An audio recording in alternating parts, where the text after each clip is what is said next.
Mis queridos amigos y hermanos, sean todos bienvenidos en el nombre de nuestro Señor Jesucristo a una nueva edición de este su comentario al texto bíblico sobre el cual la lección de la escuela sabática está basada. Y es un privilegio del cielo comentar para ustedes en esta ocasión la lección número 9 titulada La Fuente de la Vida.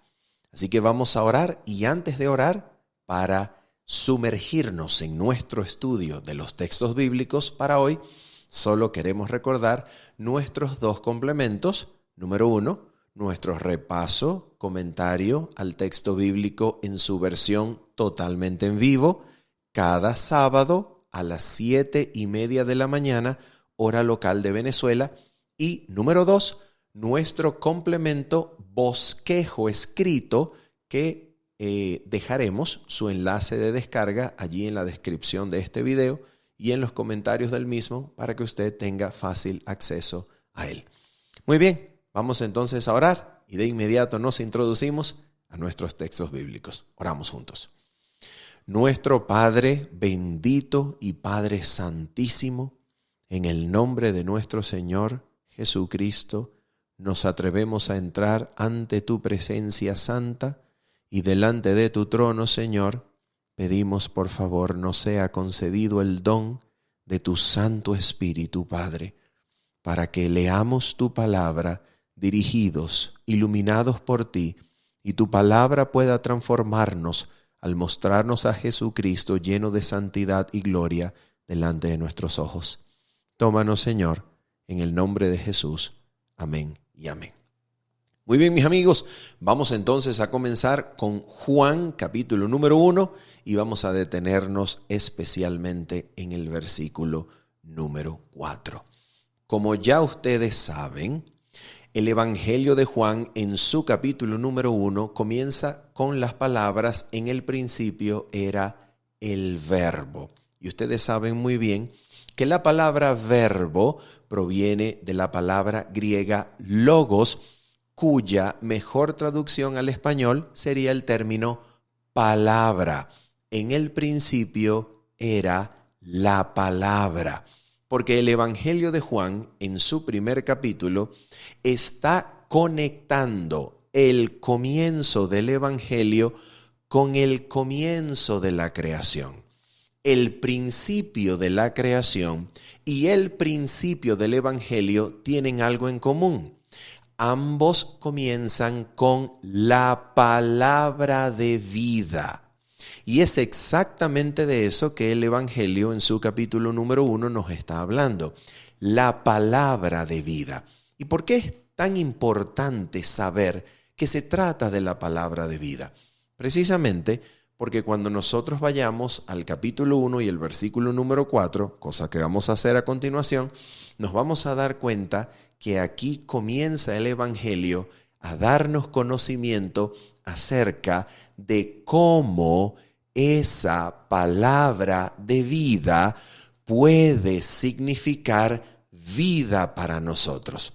En otras palabras, cómo la palabra de vida puede vivificarnos a nosotros, dándonos de su vida, dándonos la vida eterna que estaba con el Padre en forma de palabra y que se ha manifestado para que viéndola tengamos nosotros vida, la vida que Dios comunica por medio de su palabra. Y eso es lo que nosotros vamos a ver en Juan capítulo 1, versículo número 4. Vamos allá, por favor. Mira lo que nos dice el texto bíblico. Dice así. Versículo 4. Ustedes ya saben lo que se nos ha dicho en los primeros 3 versículos. En el principio era el verbo, mejor traducido como palabra, y la palabra era con Dios, y la palabra era Dios. Esta palabra en el principio con Dios, era en el principio con Dios, todas las cosas por ella, por la palabra, fueron hechas, y sin ella, sin la palabra, nada de lo que ha sido hecho fue hecho. Ahora nota esto, aquí está el punto clave. Versículo número 4. En ella, es decir, en la palabra, estaba la vida. y la vida era la luz de los hombres. ¿Ok? Vamos entonces a analizar esto. ¿Qué significa lo que el versículo número 4 nos está diciendo para comprender tanto el resto del Evangelio como esta lección en particular? Ok, número 1. ¿De qué vida está hablando el versículo número 4? En ella, en la palabra, estaba la vida. ¿La vida de quién? ¿Qué vida es la vida de la que está hablando la palabra de Dios? Si la Biblia nos está diciendo en el contexto de Juan capítulo número 1, en el principio era la palabra, nos está conectando con el principio de la creación. En la creación, antes de que todas las cosas existiesen y fuesen, ¿cuál es la fuente de la vida? ¿De dónde proviene la vida? De Dios. El Creador, entonces, hace viva las cosas precisamente porque en Él hay vida. Y cuando el Creador pronuncia su palabra, la vida que está en Él es comunicada por medio de la palabra y entonces las cosas vienen a ser producto de la pronunciación de su palabra. Nota entonces que la alusión al principio de la creación tiene como función enseñarnos al comienzo del Evangelio que la forma en la cual el Creador, que es bendito por los siglos, comunica su vida para darnos vida es por medio de su palabra. La vida del Creador está en su palabra. En ella estaba la vida. Bien, ok. Ahora la segunda parte del versículo dice, y la vida que está en la palabra, la vida que se comunica por medio de la pronunciación de la palabra del Creador, la vida era la luz de los hombres. Ok, aquí entonces se nos está enseñando algo fundamental. ¿Qué es lo fundamental que se nos enseña? Ok. Para que la vida que se encuentra en la palabra pueda vivificarnos o pueda vivificar, la palabra debe ser contemplada. La palabra debe ser vista. ¿Por qué? Porque la vida que está en la palabra es al mismo tiempo la luz de los hombres. De manera que para que la palabra comunique la vida del Creador, así como en el principio nada era y el Creador habló y las cosas vinieron a la existencia, para que la palabra nos vivifique, para que la palabra nos engendre a la vida que viene de lo alto, para que la palabra nos dé vida eterna, la palabra debe ser contemplada. Para que la palabra sea la luz de los hombres, debe ser entonces vista. Y así, cuando la palabra sea vista, se comunica la vida eterna que estaba con Dios, se comunica a nosotros. Bien, ¿cómo entonces se hace eso? Ok, para eso está el versículo número 14 del Evangelio de Juan, capítulo número 1, donde se nos dice que aquella palabra que estaba con Dios, que era en el principio con Dios, esa palabra fue hecha carne y habitó entre nosotros. Puso su tabernáculo, su tienda de morada. La palabra vino a morar y la palabra al morar entre nosotros moró en la forma de un hijo de Dios, de una palabra encarnada, para que le veamos. Por eso dice el versículo número 14 lo siguiente. Vamos a leerlo. Dice el texto bíblico. Y aquel verbo, recuerda que es palabra, aquella palabra fue hecha carne y habitó entre nosotros. Y vimos su gloria. Mira, para eso viene, para eso se encarna, para que veamos su gloria. Gloria como del unigénito del Padre, lleno de gracia y de verdad.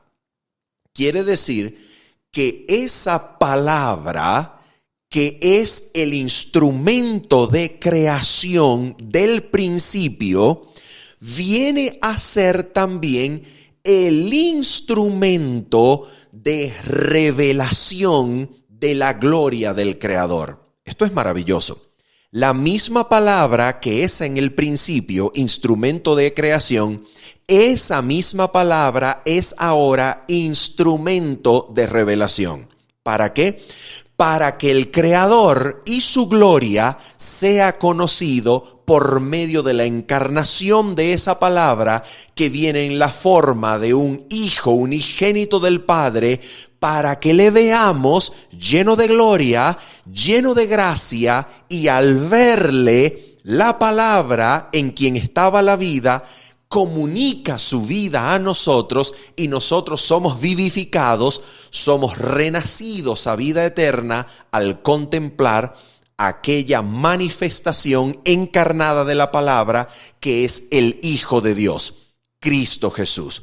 De manera que en el capítulo número 1 ya se nos dice cómo esa vida eterna que estaba en la palabra, esa vida del Creador, nos es dada a nosotros. ¿Cómo nos es dada la vida del Creador para que nosotros seamos vivificados a vida eterna?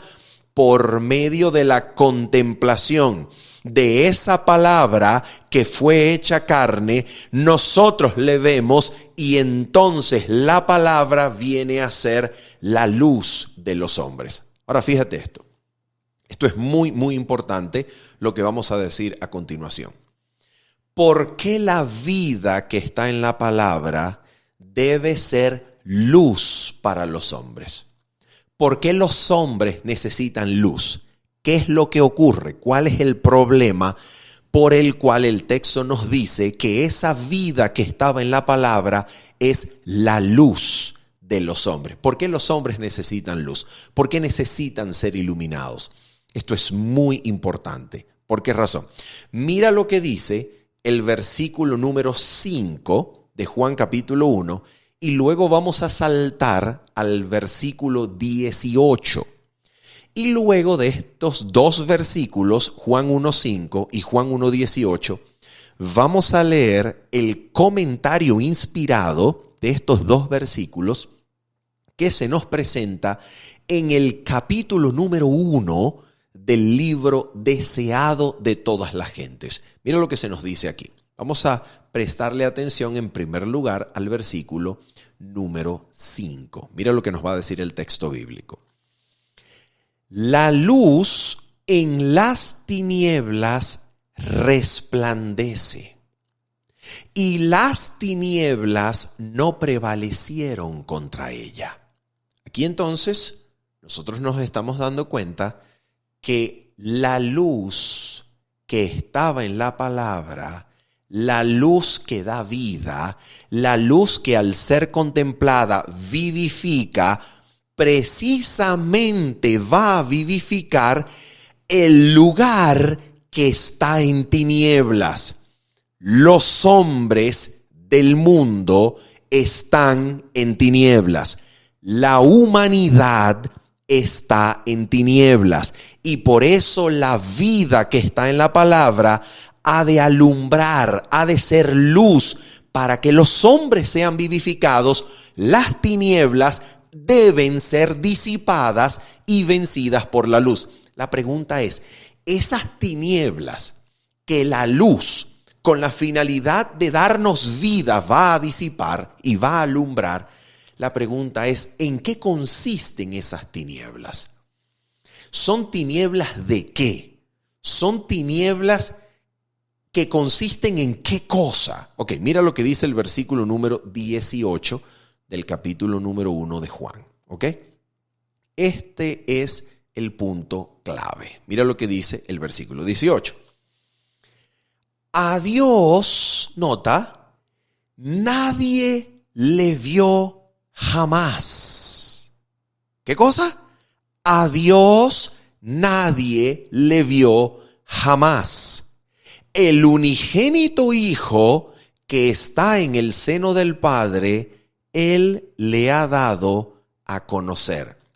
¿Cuál es el problema entonces que ocasiona las tinieblas? O lo que es lo mismo, preguntar, ¿en qué cosa consisten esas tinieblas? ¿Por qué razón la humanidad está envuelta en tinieblas? ¿Cuáles son esas tinieblas que la luz va a disipar para darnos vida, la vida que está en la palabra? ¿Cuál es? Mira esto. Las tinieblas de no haber visto, versículo 18, y por tanto no haber conocido ¿a quién? Al Padre. Las tinieblas que rodean al mundo son las tinieblas de la mala comprensión de Dios. Las tinieblas que envuelven a la humanidad son las tinieblas de la ignorancia y la mala comprensión del Padre Celestial. De eso se tratan las tinieblas. Y ahora nosotros vamos a ver entonces el comentario inspirado de estos versículos, que es maravilloso. Mira lo que nos dice en su comentario del libro Deseado de todas las gentes, en sus primeros párrafos.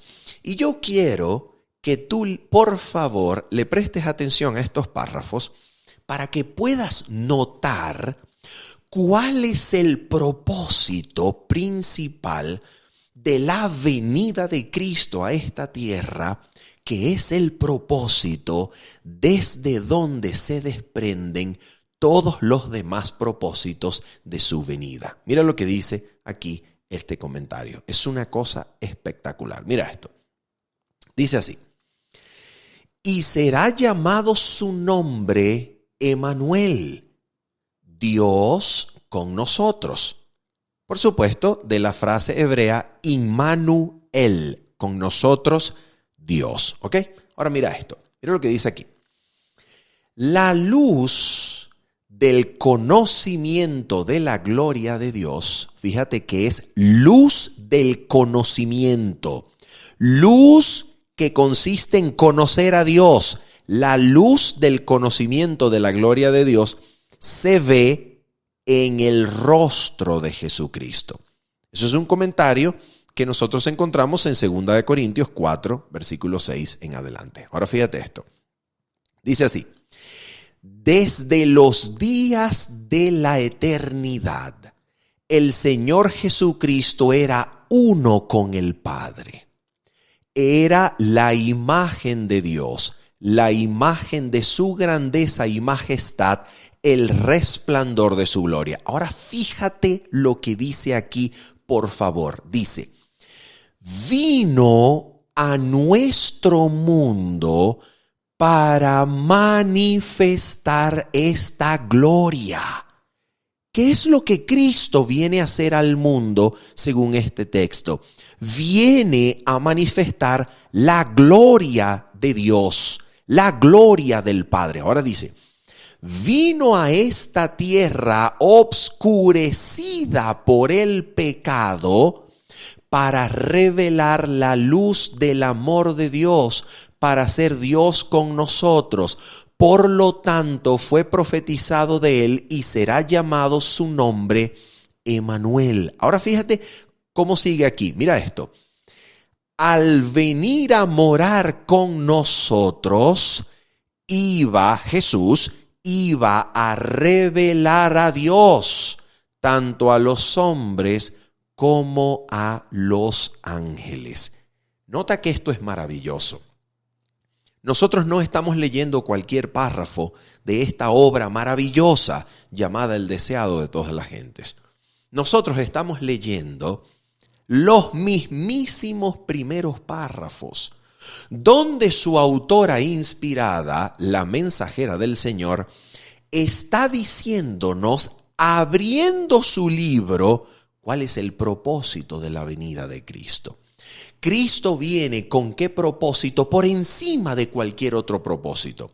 Cristo viene para iluminar el mundo con la gloria del conocimiento de Dios, con la luz del conocimiento de Dios. En otras palabras, Cristo viene para mostrarle al mundo cómo es su Padre y que al conocer el carácter del Padre, los hombres reciban la vida que está con el Padre. La vida del Creador nos vivifica cuando conocemos su carácter, cuando contemplamos la gloria de su carácter en el rostro de Jesucristo. Entonces se está cumpliendo el propósito de la venida de Cristo: mostrarnos la gloria del Padre, darnos conocimiento del Creador, para que al conocer entonces la luz, la vida del Padre, la vida de Dios, nos haga renacer, nos haga vivos, nos vivifique por causa del conocimiento de cómo es Él, de su carácter, de su gloria. Y entonces las tinieblas que han de ser difuminadas, vencidas y disipadas, son las tinieblas de la mala comprensión del carácter de Dios. Mira, esto no lo estamos inventando. Voy a citar ahora la página número 13 para que te des cuenta del mismo libro, deseado de todas las gentes, el mismo capítulo, pero esta vez la página 13 para que tú te des cuenta qué es lo que ocurrió, por lo cual Cristo, el unigénito Hijo del Padre, viene a alumbrar a los hombres de este mundo. Mira esto. Mira lo que va a ocurrir aquí. Atención, vamos a leer rápidamente este párrafo que está en la página número 13, párrafo 1, y el comienzo del siguiente párrafo. Vamos a leerlo juntos. Dice así, voy a leerlo. Esta ley, ¿qué ley? La ley de la vida, que es la ley del dar, la ley de la gloria de Dios, que consiste en dar y que se completa por Cristo, que completa el circuito de la beneficencia, donde todo lo que está con el Padre nos es ministrado por Cristo y regresa al Padre por medio de Cristo, que lleva gratitud y alabanza al Padre. Ahora mira lo que dice este párrafo. Atención. Esta ley, la ley del amor, atención, dice, fue quebrantada en el cielo mismo. El pecado tuvo su origen en el egoísmo. Lucifer, el querubín protector, deseó ser el primero en el cielo. Trató de dominar a los seres celestiales, apartándolos de su creador y granjearse su homenaje. Ahora escucha esto, mira esto. Para ello representó falsamente a Dios, atribuyéndole el deseo de ensalzarse. Trató de investir al amante creador con sus propias malas características. Así engañó a los ángeles, así sedujo a los hombres. ¿En qué consistió esto? En malinterpretar a Dios, en reflejarlo, mejor dicho, en vestir a Dios, investirlo de las malas características que son propias de la rebelión satánica. Ahora fíjate esto, mira lo que dice aquí. Los indujo a dudar de la palabra de Dios y a desconfiar de su bondad. Por cuanto Dios es un Dios de justicia y terrible majestad, Satanás los indujo a considerarle como severo e inexorable. Fíjate que lo que Satanás está haciendo es mal representar a Dios. Ahora sigue diciendo, así consiguió que se uniesen con él en su rebelión contra Dios, escucha, y la noche de la desgracia se asentó sobre el mundo. Y ahora fíjate lo que dice aquí. Mira esto, por favor. La tierra quedó obscura porque se comprendió mal a Dios. ¿Te das cuenta? ¿Te das cuenta en aquello que consiste esas tinieblas? Las tinieblas oscurecieron el mundo porque a Dios se le comprendió mal. ¿Y cómo se le comprendió? Cuando se lo entendió mal, cuando se lo comprendió mal, ¿cómo fue que se lo entendió? Se le comprendió como Satanás lo había contado. Satanás indujo a la humanidad y a los ángeles a creer que Dios es severo, que Dios es duro, que Dios es inexorable, que Dios no puede perdonar, que Dios quiere el primer lugar, que Dios quiere el homenaje, porque quiere autoensalzarse, porque Dios ama la exaltación propia. Entonces, revistiendo al Creador con los propios atributos satánicos de su carácter, del carácter de Satanás, entonces Satanás indujo a los hombres a comprender mal al Creador, y la noche, las tinieblas, rodearon al mundo. Entonces, ¿qué es lo que Cristo viene a hacer al mundo? ¿Cuál es el propósito por encima de todos los propósitos? ¿Cuál es? Mira, por ejemplo, lo que nos va a decir la palabra de Dios en Juan, el capítulo número 17. Mira esto.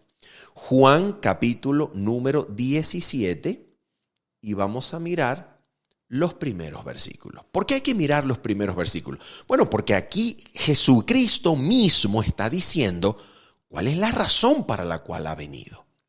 Y no es casualidad, Él ha dicho varias veces en su palabra, por ejemplo, lo dijo en Juan 6:40, que Él vino para que resucitase en el día postrero a todos aquellos que lo vieran y creyeran. Juan 6:40.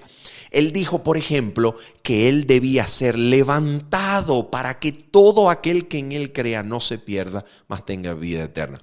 Él dijo en Juan 12 que si Él fuese levantado, a todos atraería a sí mismo. Pero esto tiene algo en común. ¿Qué es lo que tiene en común? Que hay que verlo, hay que ver a Él, hay que ver al Hijo. Y la pregunta es, ¿para qué hay que verlo? Porque cuando le ves, ¿qué es lo que conoces?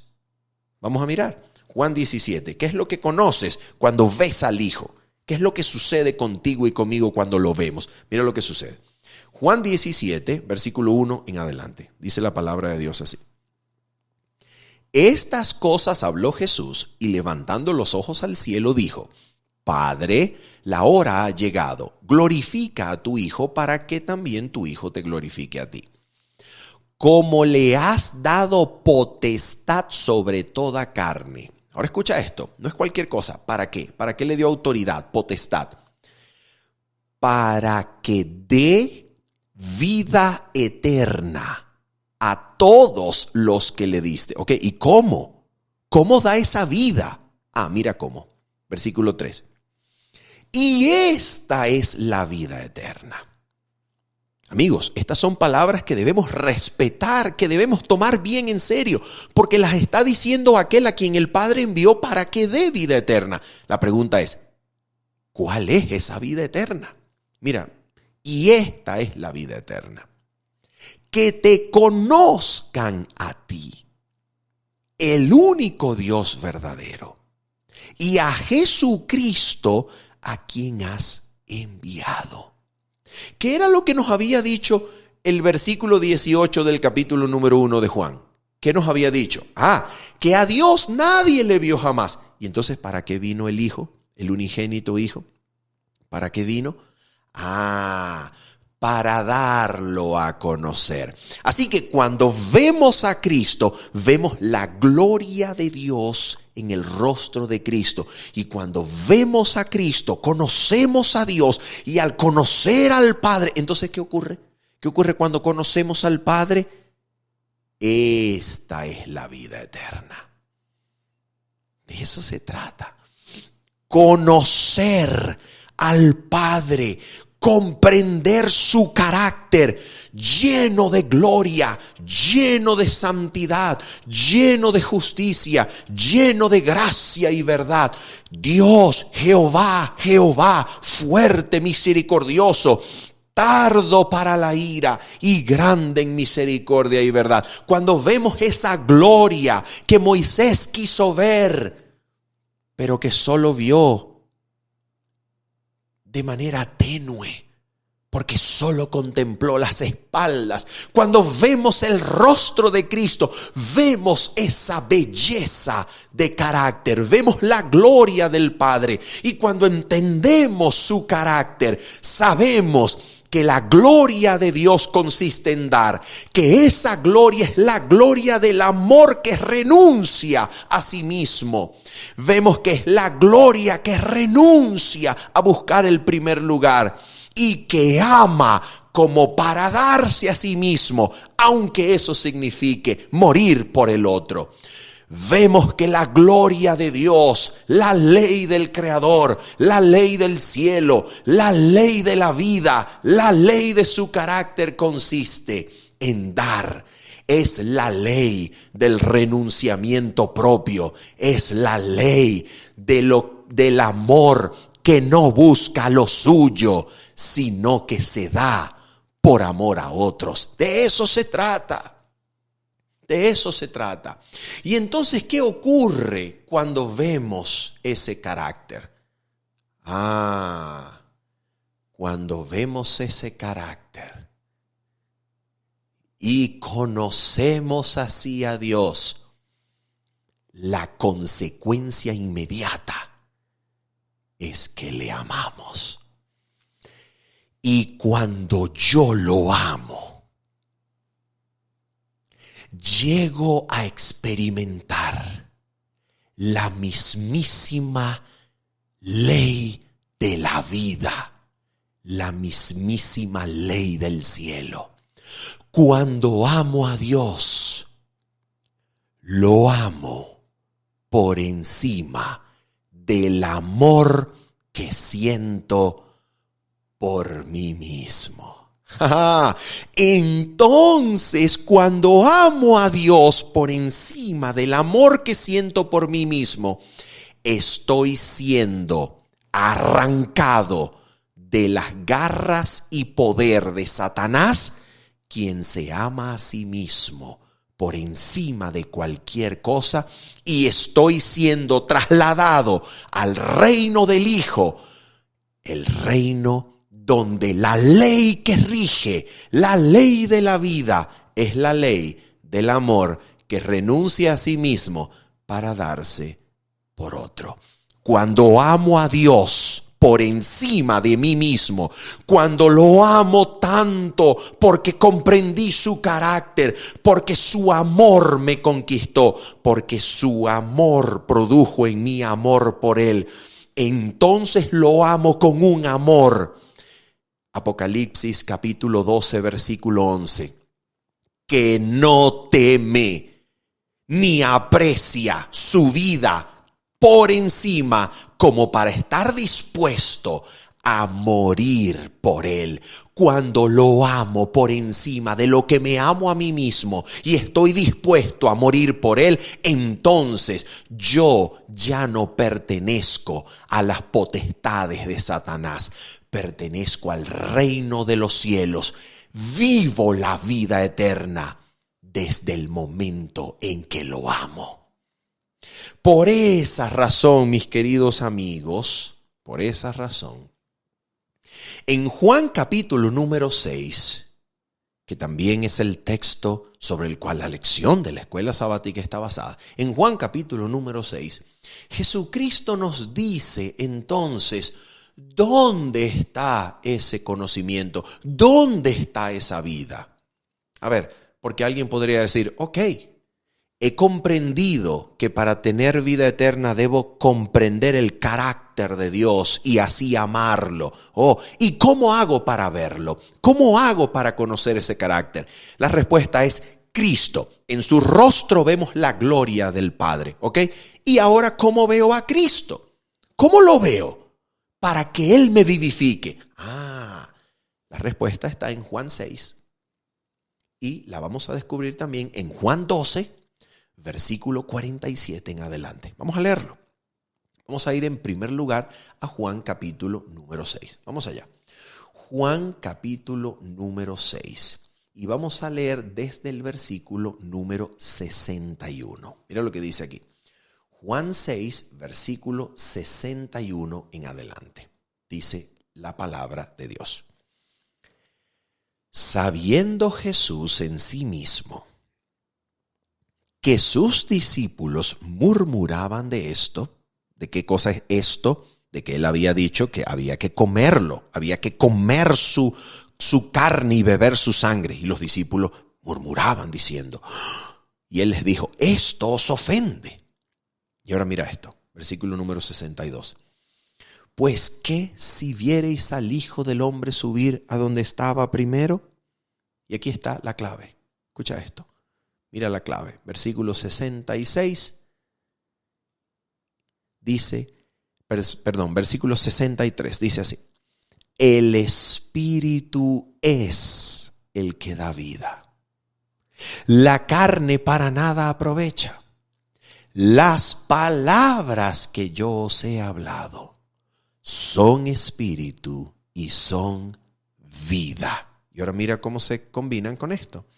Jesús le dice a Pedro y a los discípulos, ¿queréis acaso iros también vosotros?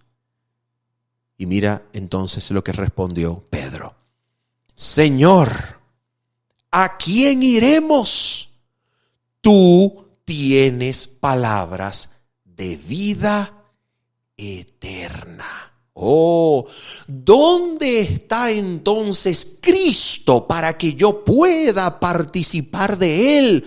Para que pueda verlo y así ver la gloria del Padre. Para que yo pueda tener a Cristo en el interior y ser vivificado por la vida que Él, recibiendo potestad del Padre, me puede dar.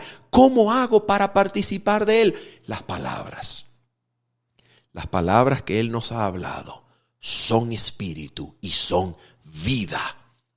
¿Qué vida son las palabras que Él nos ha dado? Mira lo que dice Juan capítulo número 12. Vamos para allá. Juan capítulo número 12. Y vamos a leer en esta vez a partir del versículo número 47. Mira lo que dice aquí la palabra de Dios. Juan 12, versículo 47 en adelante. Al que oye mis palabras y no las guarda, yo no le juzgo, porque no he venido a juzgar al mundo, sino a salvar al mundo.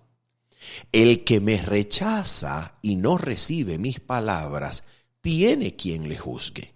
La palabra que he hablado, ella le juzgará en el día postrero. Ahora mira por qué. Fíjate lo que dice aquí, versículo 49 y 50. Vamos a resaltarlo a continuación. Dice así. Porque yo no he hablado por mi propia cuenta. El Padre que me envió, Él me dio mandamiento de lo que he de decir y de lo que he de hablar. En otras palabras, el Padre le mandó a Él a hablar las palabras que hablaba. Ahora mira lo que dice versículo 50. Y sé que su mandamiento es ¿qué? ¿Cuál es el mandamiento del Padre? Mandamiento de lo que Cristo había de decir. En otras palabras, el mandamiento del Padre aquí son las mismas palabras que Cristo vino a hablar. Y ahora dice, y sé que su mandamiento, es decir, las palabras que Cristo hablaba por mandamiento del Padre, es vida eterna. Así pues, lo que yo hablo, lo hablo como el Padre me lo ha dicho. Así que ¿en dónde está la vida eterna? Para que yo pueda ser vivificado. en las palabras que Cristo habló se encuentra la vida eterna. Cuando yo participo de esa palabra, cuando yo guardo esa palabra en mi cabeza, en mi corazón, cuando yo dependo de esa palabra, cuando yo me aferro a esa palabra, cuando en momentos de angustia, dificultad, estrés, ansiedad, yo recito esa palabra, la traigo a mi atención, esa palabra creadora, bendita por los siglos, me da vida, me da poder, me hace participante de la naturaleza divina para huir de la corrupción que hay en el mundo. Esa bendita palabra significa para aquel que la guarda adentro la mismísima morada del Padre y de Cristo por medio de su Espíritu en nosotros, para que Él haga morada en nosotros y nos haga su morada, su templo, dándonos su vida, su poder. Mis amigos, de eso se trata. De eso se trata. Esa bendita palabra de Cristo viene, trae la misma presencia de Cristo, nos limpia, nos resucita, nos vivifica. Esa palabra nos da la vida eterna. Por eso dice el Maestro, bendito por los siglos, en el capítulo número 5, vamos allá por favor, capítulo número 5, y vamos a leer a partir del versículo 24. Mira lo que dice aquí. Juan capítulo 5, versículo número 24. Dice así la palabra del Señor. De cierto os digo, el que oye mi palabra y cree al que me envió, tiene, nota el tiempo presente verbal, tiene vida eterna y no vendrá a condenación. Ya vamos a hablar de esa condenación. Mas ha pasado de muerte a vida. Ahora mira por qué. Versículo número 25, digno de resaltar, dice el texto. De cierto os digo, viene la hora, y ahora es, cuando los muertos oirán la voz del Hijo de Dios, y los que la oyeren vivirán. Note por favor usted el juego de tiempos verbales. Viene la hora, futuro, esperanza, escatología, expectativa por venir. Viene la hora y ahora es, esperanza consumada, disponible, al alcance, ya, aquí y ahora. Viene y ahora es. ¿Cuándo? Cuando los muertos oirán la voz del Hijo de Dios y los que la oyeren vivirán. ¿Por qué? Porque la misma palabra que ha de resucitar a los muertos en el día postrero, cuando al sonar de la trompeta los muertos resuciten, esa misma palabra de Cristo resucita hoy, aquí y ahora, a vida eterna a aquel que la oye. De manera que la conclusión es absolutamente clara. Quien participe de la resurrección en el día de la resurrección postrera, quien resucite en la venida de Cristo, es aquel que aquí y ahora participó de la vida eterna al oír la palabra de Cristo. En virtud de esa vida de la cual hoy participamos, quienes oímos la voz de Cristo y somos resucitados a una vida nueva.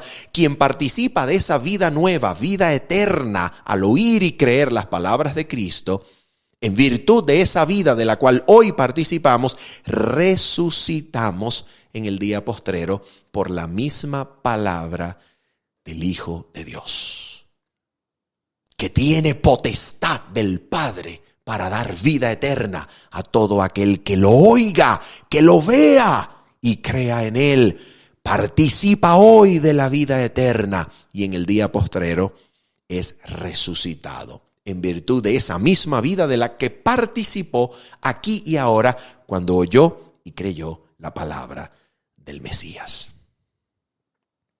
Y entonces, ¿por qué es condenado el que no cree? Oh, mis amigos, bueno, porque si la palabra es la vida, si la palabra es la vida eterna, si la palabra es la que resucita, el que no oye la palabra, ¿en qué se está quedando? Se está quedando en las mismas tinieblas que rodearon al mundo cuando Satanás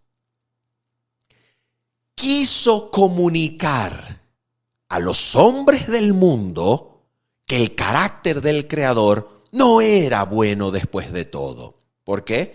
Porque si el Creador fuese bueno, no te hubiese dicho, no comáis de ese árbol del conocimiento del bien y del mal. De verdad el Creador os dijo, no comáis de todo árbol del huerto.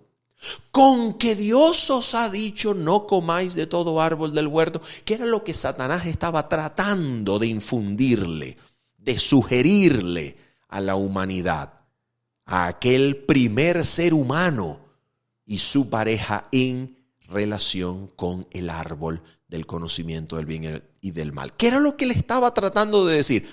Lo que le estaba queriendo decir es, si el Creador te ha creado para luego prohibirte un árbol, entonces el Creador, la verdad es que parece no ser tan bueno. Porque si te creó para limitarte, parece que no es tan bueno. Si te creó para ponerte en una cárcel de opciones, parece que no es bueno después de todo. Y así Satanás se posó en el mundo con su sombra y tinieblas, haciendo que el hombre comprendiera mal el carácter de Dios. Y entonces, ¿cuál es la condenación? ¿Cuál es la condenación? A ver, vamos a ver cuál es la condenación. Juan capítulo número 3. Juan capítulo número 3. Y vamos a leer desde el versículo 16 porque pertenece a esa misma sección, a esa misma perícopa. ¿Ok? Mira lo que dice Juan capítulo 3, versículo 16 en adelante. Dice la palabra de Dios así. Porque de tal manera amó Dios al mundo, que ha dado a su Hijo unigénito, para que todo aquel que en Él cree no se pierda, mas tenga vida eterna. Porque no envió Dios a su Hijo al mundo para condenar al mundo, sino para que el mundo sea salvo por Él. El que en Él cree, nota esto es maravilloso, versículo 18 y 19, es una cosa maravillosa, dice, el que en Él cree no es condenado, pero el que no cree ya ha sido condenado. A ver, ¿por qué ya ha sido condenado el que no cree? ¿Será porque, vamos a ver, porque hemos nacido en condenación al nacer como descendientes caídos de una raza caída que proviene de Adán el caído? ¿Dice eso el texto? No. No es que ya ha sido condenado porque todo el mundo en Adán o con Adán fue condenado. No. Mira, porque no ha creído en el nombre del unigénito Hijo de Dios. En otras palabras, para ser condenado, debes no creer en el nombre del unigénito Hijo de Dios. Debes rechazar, debes oponerte, debes enemistarte voluntariamente con el Hijo de Dios que Él te ha dado. Ahora mira esto, versículo 19, aquí está suficientemente claro. Y esta es la condenación. ¿Cuál es? Que la luz vino al mundo y los hombres amaron más las tinieblas que la luz, porque sus obras eran malas. Por eso precisamente se escribió el capítulo número 9 del Evangelio de Juan, para mostrarnos cómo funciona esto. Cristo es la luz del mundo. Cristo es la luz que alumbra a todo hombre que viene a este mundo. Cristo es la luz de Dios. Pero para que la condenación le venga a un ser humano, ese ser humano tiene que rechazar la luz con que Cristo lo alumbró. Para eso se escribió el capítulo número 9. Jesús lo dijo: yo he venido para juicio, para que los que no ven, vean. Para que el mundo que está en tinieblas vea la luz de Cristo y conozca el carácter del Padre y tenga vida eterna al amar al Padre y experimentar su amor, su vida, su poder. Para que los que no ven, vean. Los que estaban en tinieblas, vean la luz de Dios. Pero no termina el versículo allí. Y también vino Cristo para juicio, para que los que ven. ¿Quiénes son los que ven? Si el mundo está en tinieblas. Jesús se refería a esa actitud satánica de aquellos que creen ver, que creen ya conocer a Dios y que dicen: yo no necesito de Jesús para conocer a Dios. Yo sé quién es Dios y no necesito de Cristo. Yo sé cómo es Dios y no necesito que Cristo me auxilie, me ilumine para conocer al Creador. Yo conozco al Creador. Cristo no es el vehículo para conocer al Creador. Yo lo conozco ya. Para que los que ven, Jesús se refería a los fariseos que habían dicho: ¿acaso nosotros también somos ciegos? Y Jesús le dice: como vosotros decís, vemos. Ahí está. Para que los que ven sean ¿qué? Cegados. Aquel que rehúsa al Hijo, aquel que rechaza la luz del Hijo y quiere quedarse con lo que cree tener, ¿qué es lo que ocurre con él? Vuestro pecado permanece. Para eso se escribió el capítulo número 9 del Evangelio de Juan, para mostrarnos en qué consiste la condenación. Mis amigos, nadie es condenado por nacer en un mundo rodeado de tinieblas. Nadie. Pero la condenación viene y se ejecuta cuando, habiendo visto la luz, y alguien podría decir: ¿y qué tan probable es que todo ser humano conozca algo de Dios, conozca algo de luz, reciba algo de luz? La palabra lo dice. Cristo es la luz verdadera que alumbra a todo hombre que viene a este mundo. De manera que cada hombre que vive, cada ser humano que vive sobre la faz de la tierra, algún rayo de luz tuvo de parte de Cristo. La condenación ocurre cuando esa luz se rechaza, se resiste, se opone, y entonces viene la condenación. Vuestro pecado permanece, dijo el Hijo de Dios a los fariseos que habían dicho: ¿acaso nosotros también somos ciegos? Y Jesús respondió diciendo: si vosotros fuerais ciegos, es decir, si nunca hubieses visto la luz del Hijo, la luz de Dios, la luz de Cristo, si vosotros fuerais ciegos, no tendríais pecado. En otras palabras, Dios no te condena por haber nacido en un mundo rodeado de tinieblas. No tendríais pecado. Pero como vosotros decís: vemos, rechazando al Hijo, quedándose con lo que ellos creen tener, rechazando al Hijo, vuestro pecado permanece. De eso se trata, mis amigos. Habiendo dicho esto y esperando que usted haya sido edificado por este comentario, se despide de ustedes su servidor, Manuel Ospino, diciéndoles: nos vemos el día sábado a las 7:30 de la mañana, hora local de Venezuela. Bendiciones. Chao, chao.